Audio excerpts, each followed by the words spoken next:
안녕하세요, 명찬 최원장입니다. 지난번에 명찬 최원장의 돈 알러지 치료 이야기를 영상으로 올렸죠. 제게는 역대급의 명령 아이템이었기 때문에 돈 알러지가 제 감정의 가장 핵심적인 트라우마가 아니었나 생각이 들었습니다. 혹시나 했는데 역시나 댓글들을 달아주셨어요.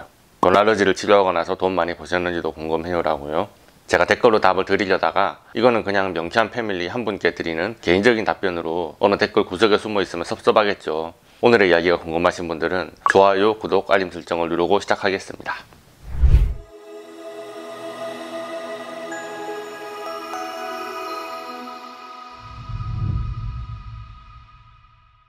돈 알러지를 치료하면 돈이 벌리나? 자, 명쾌한 알러지 세상에 와본 적이 없는 분께 거두절미하고 그냥 단편적으로 돈 알러지 이야기를 하면 아이고 뭐 또 어디서 이상한 그런 이야기를 듣고 왔어 라고들 하실 겁니다. 그런데 사실입니다. 돈 알러지가 있다면 돈이 잘 벌리질 않아요. 직장이 안 구해지거나 회사에 들어가는 족족 그만두고 계속 아르바이트만 전전하기도 하고 그마저도 일이 없어서 놀기도 합니다. 그리고 돈이 잘 모이질 않아요.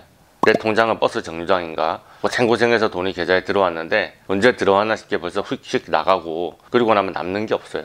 이제 처음 벌어서 그렇겠지, 벌다 보면 쌓이겠지 생각했지만 들어오는 것은 아주 어렵고 나가는 것은 너무 쉬우니 이게 뭐 하는 짓인가 싶습니다. 어떻게든 종잣돈을 모아서 투자로 수익을 많이 내보고 싶지만 수익은커녕 원금이 깎여요.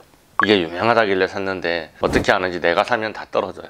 손절매를 해야 된다길래 이게 뭐야 하고 깜짝 놀라서 팔았는데 내가 팔고 나면 미친듯이 올라가요. 화가 나서 따지려고 물어보니 같은 정보를 가지고 나는 손해보고 나왔는데 저 사람은 벌었어요. 어떤 사람들은 뒷걸음질 치다가도 쥐를 잡고 나는 뒷걸음질 치다가 코가 깨집니다. 뒷걸음질 친 건 똑같은데 왜 결론이 다른가요? 정말 화가 나죠. 나도 물건이나 팔아볼란다 싶지만 사입을 했는데 팔리진 않고 재고로만 떠안고 사업을 벌렸는데 아무리 벌어도 투자금도 회수가 안 되고 나는 안 되는 팔자요, 내 사주에는 돈이 없나봐 하며 자기하는 분들 많이 계실 겁니다. 나는 어디서 인연이 끊어진 갑부 할아버지가 없을까? 갑자기 나한테 돈을 남겨준다는 유언장이 하나 툭 날라오면 안 될까? 별별 생각을 다 하지만 그거는 소설을 너무 많이 보신 거죠. 빌리든지 대출을 하든지 하물며 로또라도 되면 어떨까 싶지만 내 노력으로 번 돈이 아니라 누구한테 받은 돈은 더 쉽고 빠르게 사라지더라고요. 똑같이 나눠받았는데 나에게는 남는 게 없고 저 사람에게는 눈덩이가 불어나듯이 커지면 돈이 없어서 문제가 아니라 내가 문제구나 생각이 드실지도 모르겠습니다. 그래서 열심히 돈 버는 강좌를 듣고 책도 읽고 경제적 자유를 외치는 강의를 듣고 모임도 나가고 고수 곁을 따라다녀 보지만 남이 볼 때는 쉬워 보이는데 내가 전적으로 키를 쥐고 있을 때는 그게 생각보다 잘 안 됩니다. 야, 듣기만 해도 갑갑스럽습니다. 자, 이런 종류의 돈 문제가 있고 그 문제가 평생의 족쇄가 되어 살고 계신 분들, 제가 혹여나 관상을 보고 알겠습니까? 환자분 맥을 짚어서 알 수 있겠습니까? 저는 그저 돈의 에너지와 여러분의 에너지가 충돌하는 것은 아닌지 그런 문제를 돈이라는 관념이 들어있는 IR과의 근육반응 검사로 알아내는 겁니다. 저런 식의 돈 문제가 있는 분들 태반이 돈 알러지에서 양성 반응이 나옵니다. 그리고 돈 알러지는 접촉성 알러지가 아니라 감정 알러지라고 말씀드렸었죠. 쉽게 말해서 돈이 여러분에게 머무르지 못하고 에너지가 충돌해서 튕겨나가는 것은 돈에 대한 감정의 세팅이 잘못되어 있기 때문입니다. 그런데 돈에 대한 감정 세팅이 잘못됐다, 이 말이 무슨 말일까요? 돈과 관련된 결과가 좋지 않거나 혹은 최악의 선택을 하는 이유는 여러분의 무의식이 돈에 대해서 가지고 있는 프로그램 때문입니다. 돈을 많이 소유하는 것을 수치스럽게 생각하는 분들이 계십니다. 학문을 닫고 마음을 수양하는 것이 중요하고 돈 공부하는 것은 질 낮은 행동이라고 생각하는 분들이 계십니다. 자식과 마누라가 굶고 있는데 그것이 청렴결백의 상징이라고 생각하게 되죠. 돈은 하늘이 내리는 것이니 살다 보면 복을 받고 저절로 하늘이 복을 주시고 돈이 굴러 들어올 것이라고 생각하기도 합니다. 왜요? 그런 사람 없을 것 같습니까? 사주를 보니까 올해 재운이 좋대요. 그냥 가만히 있어도 하늘에서 돈이 막 떨어진대. 그렇게 생각하며 좋아하시는 분들 많으시잖아요. 혹은 돈을 가지는 것이 뭔가 모르게 두렵고 돈이 통장에 있으면 불안하고 이상해요. 다 버려야 돼요. 그런 분들이 계십니다. 어떤 사람들은 돈 문제를 생각하면 아주 답답하고 가슴이 꽉 막히는 느낌이 들죠. 월급을 받자마자 한숨이 나오면서 줄줄이 빠져나가는 돈 생각에 낙담을 하거나 이렇게 살아봤자 뭐하나 회의감이 들고요. 돈이 없는 삶은 자존심이 상해요. 열등감이 느껴져요. 고차해요. 그런데 막상 돈이 생기면 죄책감이 들어요. 그런 감정이 드는 경우가 없나요? 멀리 볼 게 없습니다. 제가 그랬거든요. 저는 뭔가 모르게 돈이 무섭고 두려웠습니다.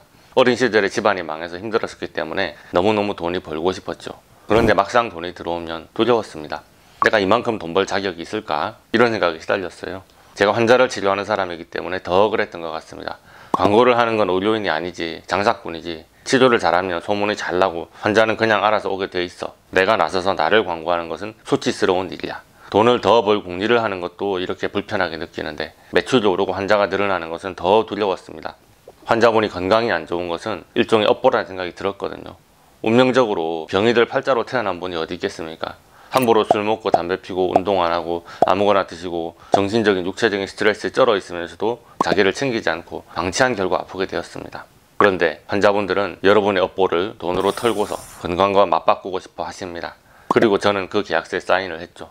저도 모르는 부채감이 들었습니다. 여러분을 잘 낫게 해주면 그뿐이고 혹시 하나 잘 낫고는데 실패를 하면 그 업보가 다 저에게 돌아오는 느낌이 들었거든요.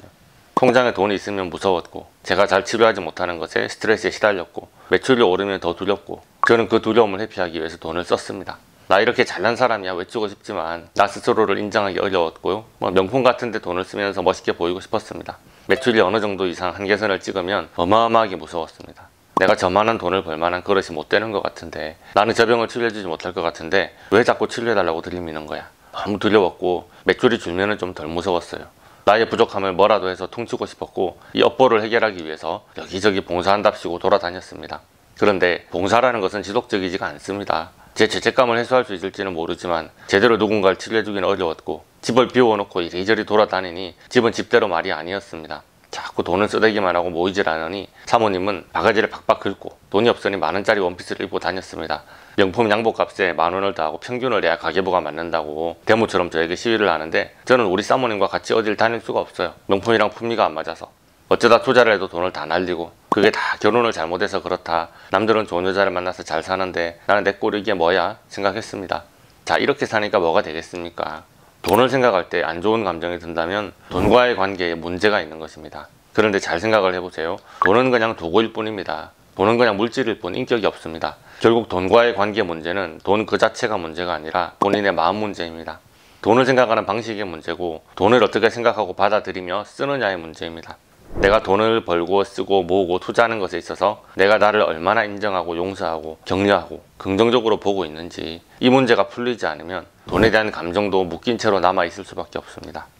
나는 돈을 벌고 부자가 되고 싶다는 마음으로 열심히 일을 하지만 마음속에 돈을 가지는 것에 대한 두려움이 있다면 결정적으로 성공이 다가오는 그 순간에 다시 주저앉아 버립니다. 돈을 못 버는 자기 자신을 학대합니다. 열등감을 느끼고 불안해하고 자학합니다. 그리고 또 다람쥐 쳇바퀴 돌도 실망하고 주저앉습니다. 돈을 더 벌기 위해서 승진에 목매거나 부업을 하거나 이직을 하는데 나는 100억을 벌고 싶다. 이렇게 말하면 본인의 무의식은 스스로를 건방지고 이기적이라고 느낍니다. 이렇게 마음에 돈에 대한 알러지가 있는 것을 어떻게 해결해야 할까요? 물론 돈 알러지를 치료할 수 있습니다. 돈에 대한 부정적인 감정을 알러지 치료를 통해서 털어내는 것입니다. 우유 칼슘 알러지에 붙어있던 우울하고 자학적인 감정을 알러지 치료로 털어내는 것과 같은 치료입니다. 그런데 그런 치료는 명쾌한 체원장을 찾아오시는 분들에게 해당되는 이야기죠. 이 영상을 보시는 분들께 말씀드립니다. 돈을 잘 벌고 소유하고 사용하는 것도 중요하지만 더 본질적인 것은 돈에 대한 긍정적인 마음입니다. 그런데 그 긍정적인 마음을 무의식이 가라앉히는 경우가 있습니다. 여러분은 돈을 왜 버십니까? 경제적인 자유를 위해서요?